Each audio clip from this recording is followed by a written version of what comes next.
Going to the gym can be discouraging, especially if you're putting in the work but barely seeing changes. But with Tonal, you can actually see your progress with every workout. Tonal provides the convenience of a full gym and the expertise of a personal trainer anytime at home with one sleek system. Designed to reduce your mental load, Tonal is the ultimate strength training system, helping you focus less on workout planning and more on getting results. No more second-guessing your technique. Tonal gives you real-time coaching cues to dial in your form and help you lift safely and effectively. After a quick assessment, Tonal sets the optimal weight for every move and adjusts in 1-pound increments as you get stronger, so you're always challenged. Tonal lets you choose from a variety of expert-led workouts, from strength to arrow hit to yoga and mobility, to keep you coming back for more. For a limited time, go to Tonal.com to get $500 off your Tonal purchase, plus a free 4-year warranty. That's Tonal.com for $500 off, plus a free 4-year warranty. Tonal.com.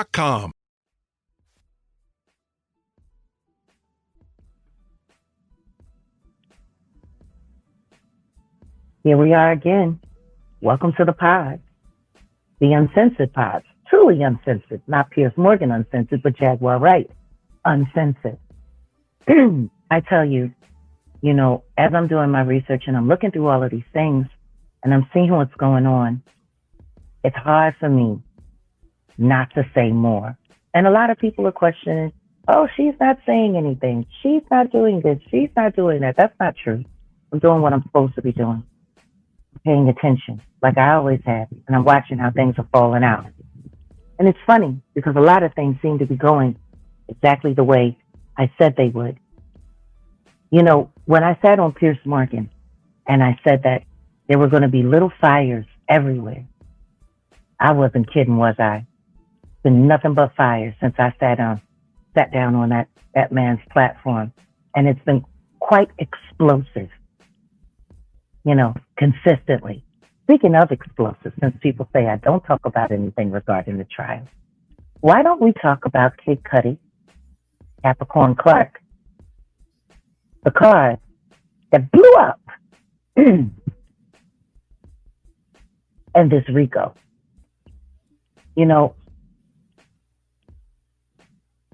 The whole thing with Rico is, and this is what a lot of people aren't paying attention to, if you can prove collusion between multiple parties attached to a criminal organization, everybody has to be brought up on those charges.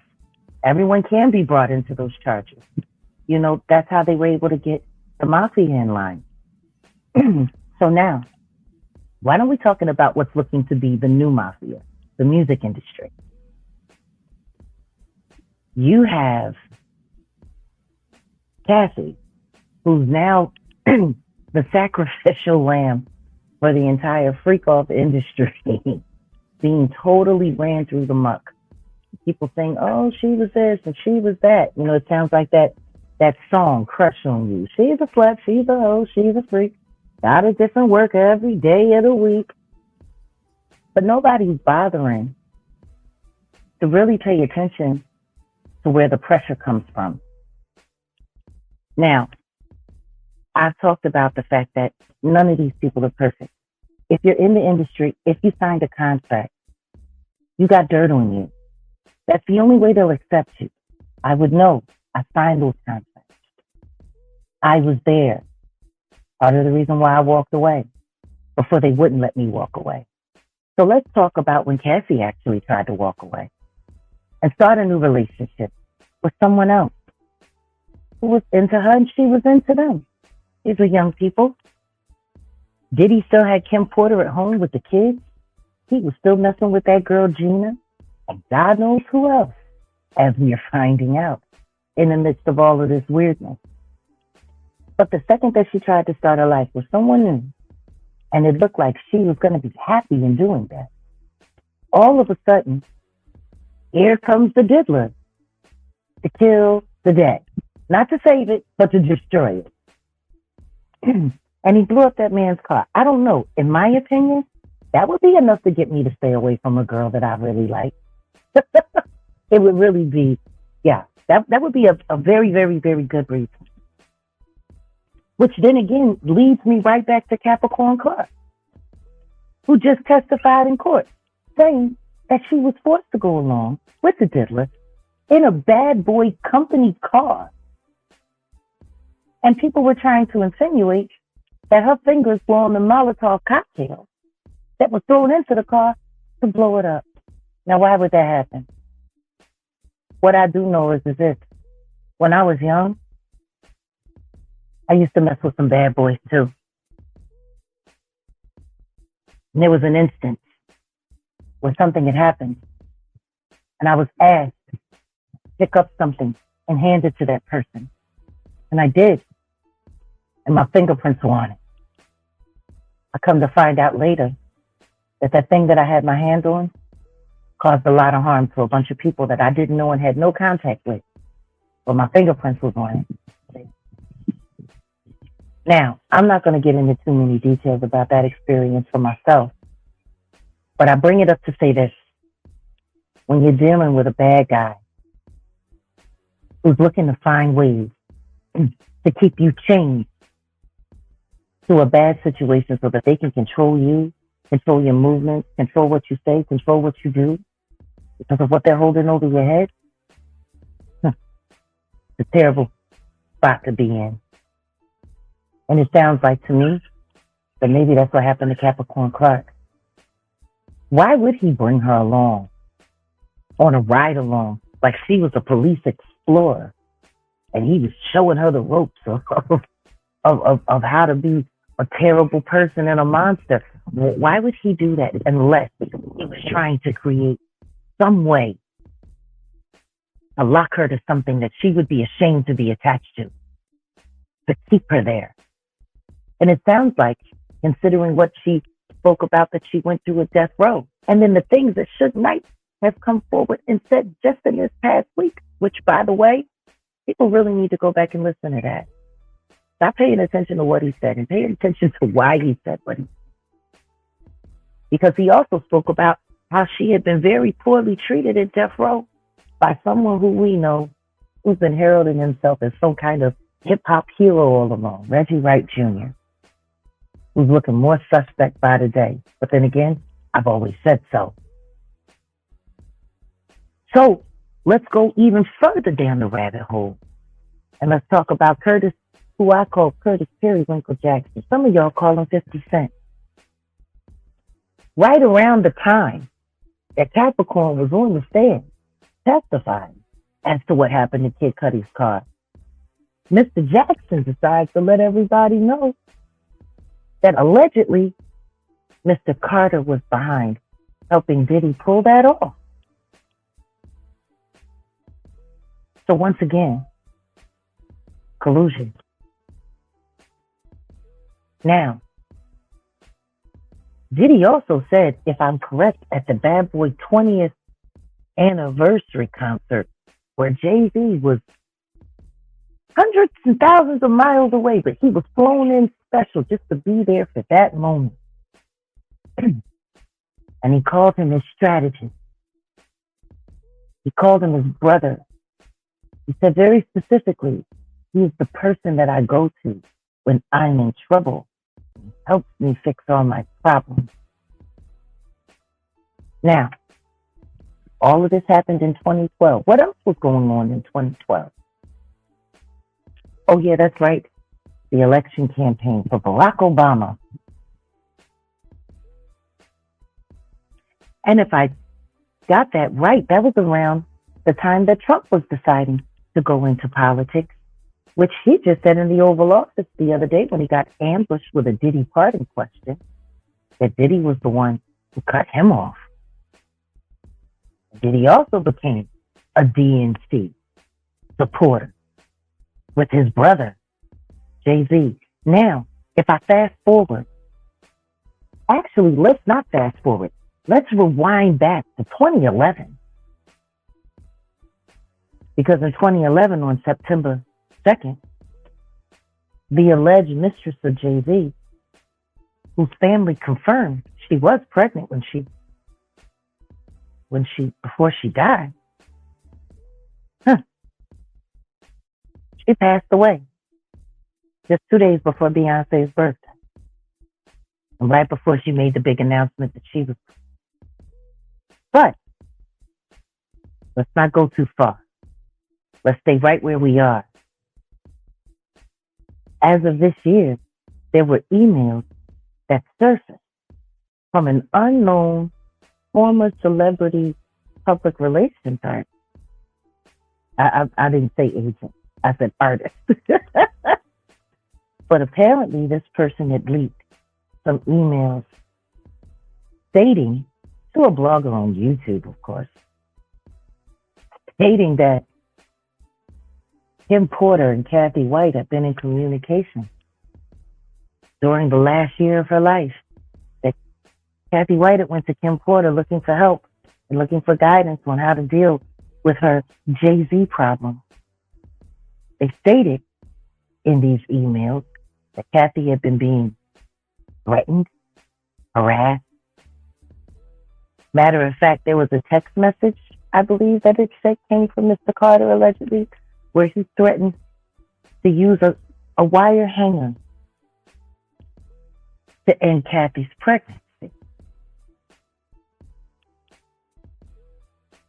There was allegedly a meeting with Kim Porter where there were phone messages, tape recordings from a independent, Radio Shack tape recorder, voice mail messages, back when those phones, you used to have the tape inside your phone and it was recorded and you would have it all right there on the phone. Allegedly, Kim Porter was supposed to have all of these things given to her by Kathy White. And Diddy found out that they were having their little secret meeting in New York. And allegedly was alerted by Mary J. Blige, who had spotted him and Kathy together at Barney's. Diddy found out about it. They said he was very upset, demanded that Kim not go back to California, but stay in New York until he got there. And not long after that, Kathy White was dead. What it's starting to sound like to me is, while everybody is busy listening to all of the nasty, salacious details, people are missing that this Rico was looking more and more real every day. Because from all the information I just shared with y'all, what it sounds like is that the Jigga Man fixes the Diddler's problems when he needs it, and the Diddler fixes the Jigga Man's problems when he needs it.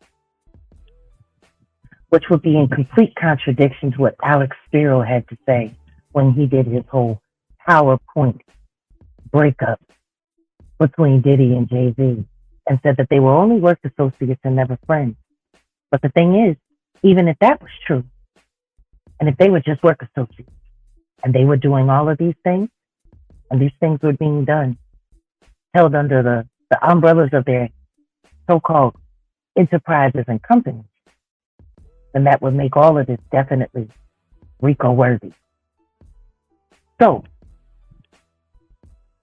there's a lot more information that I'm going to be going through on these pods.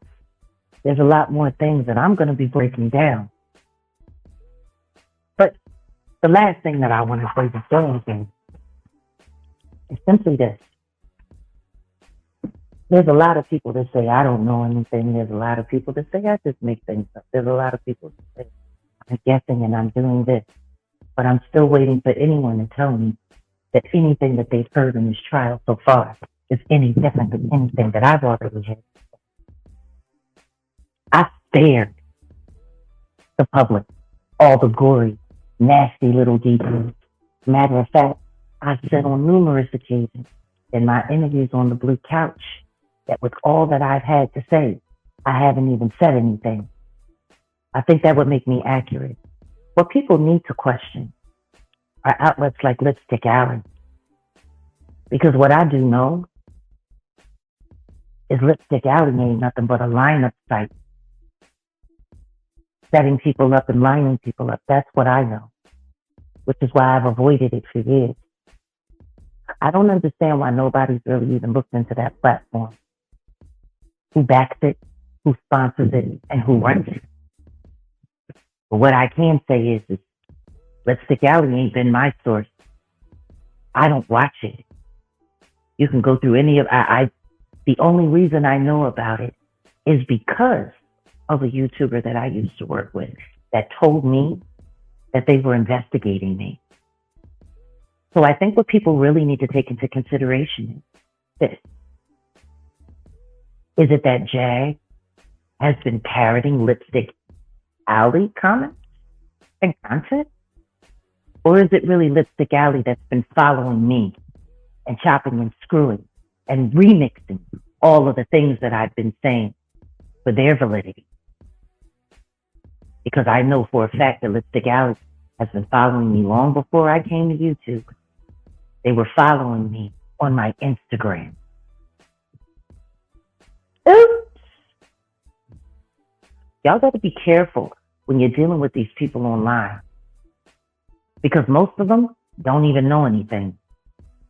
They just follow the people who are shadow banned because they know that their information is being held so that they can run with it on their search engine that's being promoted and pretend like they said it first. But, you know, that's just how I feel about it. So, on all of that, y'all need to stay tuned because we're going to be going deeper in the timeline, and I am going to be exposing every distraction that's happening during this trial because everyone needs to pay attention to the facts. The truth is, for those of us who really have respect for justice, the last thing anybody should be doing is talking about this trial rather than listening to the facts that are being presented on the stand by real live witnesses who were there. And on that note, my name is Jaguar Wright, and this is the Jaguar Wright Uncensored podcast. Stay tuned. I'll be dropping more bombs.